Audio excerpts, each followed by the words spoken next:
Hey, Latoya Maddox here, and welcome to Journey, where I'm journaling by video my experience as an entrepreneur. Today, I want to talk about courage because courage is essential in any task we're trying to overcome or achieve. Yesterday, we talked about having a coachable spirit, and here's the thing: you can't have a coachable spirit without courage because having a coachable spirit is going to require that you abandon tons of things that you're comfortable with. It's going to require that you abandon the way that you think, your thought processes. And it takes courage to do that. To take on another mindset over your own, that's courage. That means you're trusting in something or someone else more than you're trusting in yourself.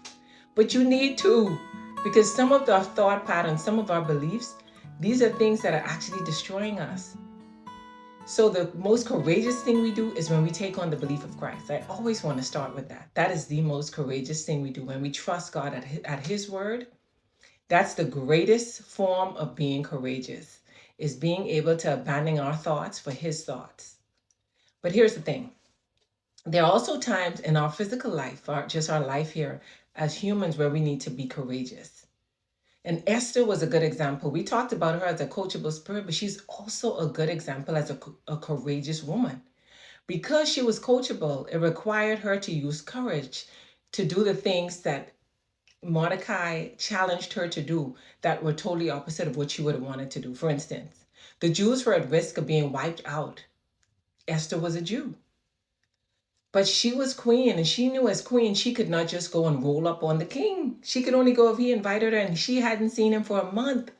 And here's Mordecai telling her, you have to go and talk to the king. And she's like, but he hasn't invited me.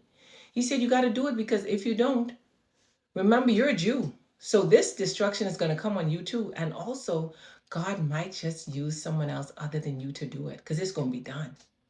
So as a result of that coaching, Esther said, you know what? Forget my fear, forget what I'm thinking. I know what I need to do.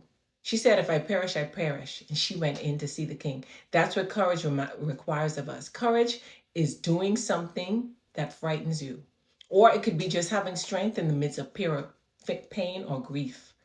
So courage demands that we abandon our old mindset, adopt a new one in the midst of feeling frightened, and make a decision for the best outcome that we know. And so today, I don't know what you're faced with.